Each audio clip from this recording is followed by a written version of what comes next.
Bienvenue dans le programme d'information Magnificat.tv consacré à l'actualité de l'Église. Nous sommes le mercredi 6 mars 2024. Voici les titres de notre journal. Le pape a une nouvelle fois critiqué l'idéologie du genre, affirmant que la suppression de la différence entre l'homme et la femme est une tragédie pour l'humanité. Un soi-disant cardinal écrivant sous le couvert de l'anonymat a envoyé une lettre aux cardinaux dans laquelle il présente les caractéristiques que devrait avoir le prochain pape. La Constitution française sera modifiée pour inclure l'avortement comme un droit. Monseigneur Aupetit l'a qualifié de fin de la liberté dans le pays. Les luthériens de Rhénanie ne célébreront plus de culte le dimanche et les offices pourront être célébrés dans un lieu public. Cette décision n'a eu d'importance pour presque personne. Le pape a de nouveau critiqué l'idéologie de genre lors d'une conférence au Vatican. Il a déclaré que la suppression de la différence entre l'homme et la femme constituait un grave danger. Le pape François a renouvelé aujourd'hui son inquiétude face au danger de l'idéologie du genre, soulignant la nécessité de valoriser la différence entre les hommes et les femmes dans un discours prononcé devant les participants à la conférence Hommes-Femmes, Image de Dieu pour une anthropologie des vocations. Il est très important qu'il y ait cette rencontre entre hommes et femmes, car aujourd'hui le danger le plus terrible est l'idéologie du genre qui efface les différences, a-t-il déclaré lors d'un symposium au Vatican intitulé Hommes-Femmes, Image de Dieu vers une anthropologie des vocations. En raison du rhume qui l'affecte depuis plusieurs jours, comme lors de l'audience générale de mercredi, le pape a fait lire le texte. Je demande à lire pour ne pas être trop fatigué. Je suis encore enrhumé et cela me fatigue de lire longtemps, a-t-il expliqué. Mais auparavant, François a voulu adresser quelques mots à l'assistance pour souligner l'importance de la rencontre entre hommes et femmes parce que aujourd'hui, a-t-il dit, le danger le plus grave est l'idéologie du genre qui annule les différences. J'ai demandé des études sur cette vilaine idéologie de notre temps qui élimine les différences et égalise tout. Éliminer les différences, c'est éliminer l'humanité. L'homme et la femme, au contraire, sont dans une tension féconde, a-t-il déclaré. Mercredi, le pape a été brièvement admis à l'hôpital Gemelli après la fin de l'audience générale pour subir un scanner afin d'exclure une bronchite qui se serait transformée en pneumonie. Un document anonyme prétendument écrit par un autre cardinal a circulé parmi les cardinaux avec le profil que devrait avoir le prochain pape. La Nueva Bussola Quotidiana a diffusé en exclusivité un document signé par un cardinal sous le pseudonyme Demos Dos qui contient les caractéristiques que devrait avoir le prochain pape. La lettre commence par rappeler un autre texte anonyme Demos publié en mars 2022 dans lequel des questions et des critiques ont été soulevées sur le pontificat de François et qui a été attribué au cardinal Pell décédé peu de temps après. La tâche du prochain pontificat doit donc être de récupérer et de rétablir les vérités qui ont été lentement obscurcies et perdues parmi de nombreux chrétiens. Il s'agit notamment, mais pas exclusivement, des éléments fondamentaux suivants. Personne n'est sauvé si ce n'est par Jésus-Christ et par lui seul, comme il l'a clairement indiqué. Dieu est miséricordieux, mais aussi juste et est intimement concerné par chaque vie humaine. Il pardonne, mais nous demande aussi des comptes. Il est à la fois sauveur et juge. L'homme est une créature de Dieu, et non une invention de sa part, une créature non seulement émotionnelle et avec des appétits, mais aussi avec un intellect, un libre arbitre et une destinée éternelle. Il existe des vérités objectives, immuables sur le monde et la nature humaine qui peuvent être connues par la révélation divine et l'exercice de la raison. La parole de Dieu, consignée dans les Écritures, est fiable et a une force permanente. Le péché est réel et ses effets sont mortels. L'Église a à la fois l'autorité et le devoir de faire des disciples de toutes les nations. Quelques observations pratiques se dégagent de la tâche et de la liste ci-dessus. Premièrement, l'autorité réelle est sapée lorsque les moyens autoritaires sont utilisés pour l'exercer. Le pape est le successeur de Pierre et le garant de l'unité de l'Église. Mais il n'est pas un autocrate. Il ne peut pas changer la doctrine de l'Église et il ne doit pas inventer ou modifier arbitrairement la discipline de l'Église. Il gouverne l'Église collégialement avec ses frères évêques dans les diocèses locaux et il le fait toujours dans la continuité fidèle de la parole de Dieu et de l'enseignement de l'Église. Deuxièmement, tout comme l'Église n'est pas une autocratie, elle n'est pas non plus une démocratie. L'Église appartient à Jésus-Christ. Elle est son Église. Elle est le corps mystique du Christ, composé de nombreux membres. Nous n'avons pas le pouvoir d'adapter ces enseignements pour qu'ils correspondent mieux au monde. Troisièmement, l'ambiguïté n'est ni évangélique ni accueillante. Au contraire, elle engendre le doute et nourrit les impulsions schismatiques. L'Église est une communauté non seulement de paroles et de sacrements, mais aussi de croyances. Ce que nous croyons contribue à nous définir et à nous soutenir. Les questions doctrinales ne sont donc pas des fardeaux imposés par des docteurs de la loi insensibles. Elles ne sont pas non plus un spectacle intellectuel pour la vie chrétienne. Quatrièmement, l'Église catholique, outre la parole, le sacrement et le credo, est aussi une communauté de droits. Droit canonique ordonne la vie de l'Église, harmonise ses institutions et ses procédures et garantit les droits des croyants. Le pontificat actuel se caractérise notamment par une confiance excessive dans le motu proprio en tant qu'instrument de gouvernement et par un mépris général et une aversion pour les détails canoniques. Cinquièmement, l'Église, comme Jean XXIII l'a si joliment décrite, est mater et magistra, la mère et maîtresse de l'humanité, et non sa suivante obéissante. Elle défend l'homme en tant que sujet de l'histoire et non en tant qu'objet. Elle est l'épouse du Christ. Sa nature est personnelle, surnaturelle et intime, pas seulement institutionnelle. Sixièmement, les voyages à travers le monde ont bien servi un pasteur comme le pape Jean-Paul II, en raison de ses dons personnels uniques et de la nature de l'époque. Mais les temps et les circonstances ont changé. L'Église est en crise. Le Vatican lui-même a besoin d'urgence d'un renouveau moral et d'une réforme profonde de ses finances pour se préparer à un avenir plus difficile. Cela exige en présence l'attention directe et l'engagement personnel de tout nouveau pape. Septièmement et dernier point, le collège des cardinaux a pour mission de conseiller le pape et de choisir son successeur à sa mort. Ce service exige des hommes au caractère irréprochable, une formation théologique solide, une expérience de leadership mûre et une sainteté personnelle. Il requiert également un pape disposé à demander conseil et à écouter.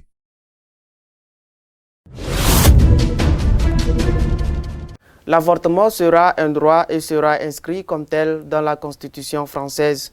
L'évêque émérite de Paris l'a qualifié de fin de la liberté dans ce pays. Le Sénat français a approuvé l'inscription du droit à l'avortement dans la Constitution, ce qui en fait le premier pays à le faire. Dans le berceau autoproclamé de la liberté, de l'égalité et de la fraternité, la liberté de conscience des médecins est annulée et la fraternité est remplacée par le matricide et le sacrifice des innocents. Monseigneur Aupetit, archevêque émérite de Paris, qui a été contraint à démissionner à la suite d'une accusation de comportement inapproprié avec une femme qui s'est finalement révélée fausse, a vivement réagi à l'inscription de l'avortement comme un droit dans la Constitution française. L'avortement est imposé dans la Constitution. La clause de conscience des médecins est rejetée. La loi prévaut sur la conscience. La France a touché le fond. Elle est devenue un État totalitaire. Monseigneur Aupetit souligne qu'une société qui élimine l'objection de conscience devient une dictature. Il admet que lui-même, en tant que médecin, a également fait usage de l'objection de conscience. En même temps, il croit que ses collègues médecins réagiront fortement à toute tentative de les priver de ce droit. Les luthériens de Rhénanie, le deuxième groupe de luthériens en Allemagne, ne célébreront plus de culte le dimanche. Le synode de l'Église évangélique de Rhénanie, l'une des plus importantes d'Allemagne, a décidé de supprimer les offices dominicaux dans ses églises.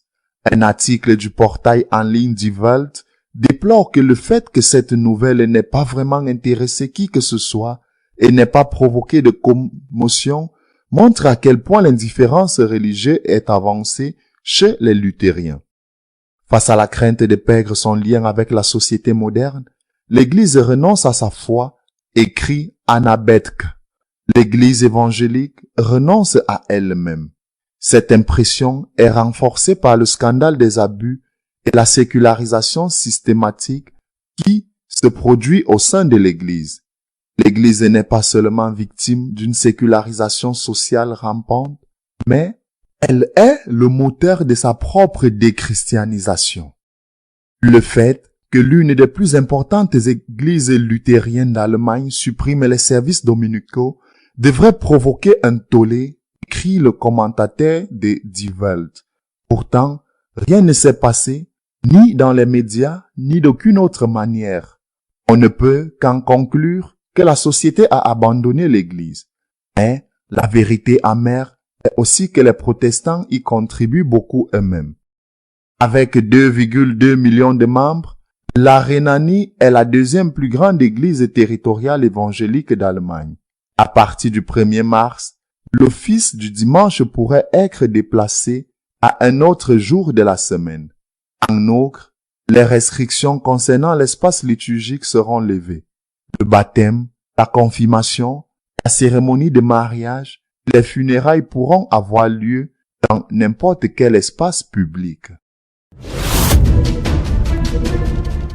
Notre éditorial de cette semaine est consacré à l'inclusion du droit à l'avortement dans la Constitution française. Mercredi, le pape a dû être transporté à l'hôpital pour y subir un scanner.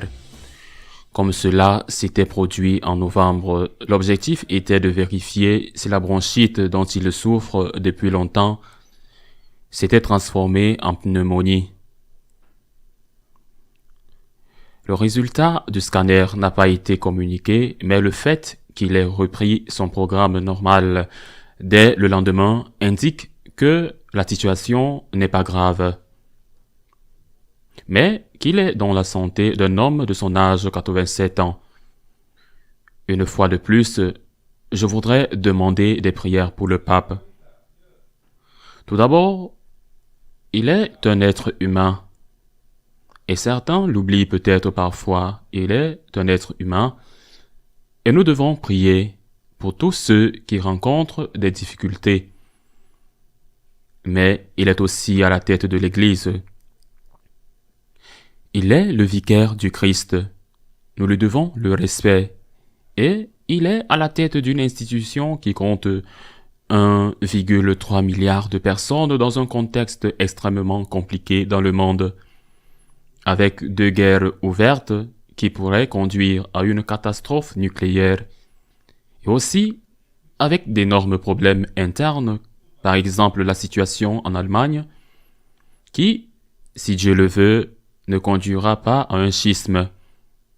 C'est un fardeau énorme pour n'importe qui, je le répète, et plus encore pour une personne de 87 ans. Nous devons prier pour lui, il est le vicaire du Christ.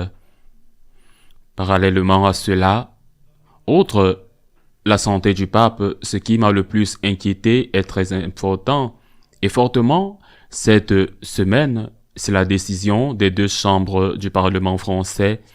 Et maintenant, nous sommes pour le Sénat d'introduire le droit à l'avortement dans la Constitution française. Il s'agit d'un sujet très sérieux, Monseigneur Aupetit, qui a été archevêque de Paris et qui a dû démissionner à la suite d'une accusation qui s'est avérée fausse par la suite.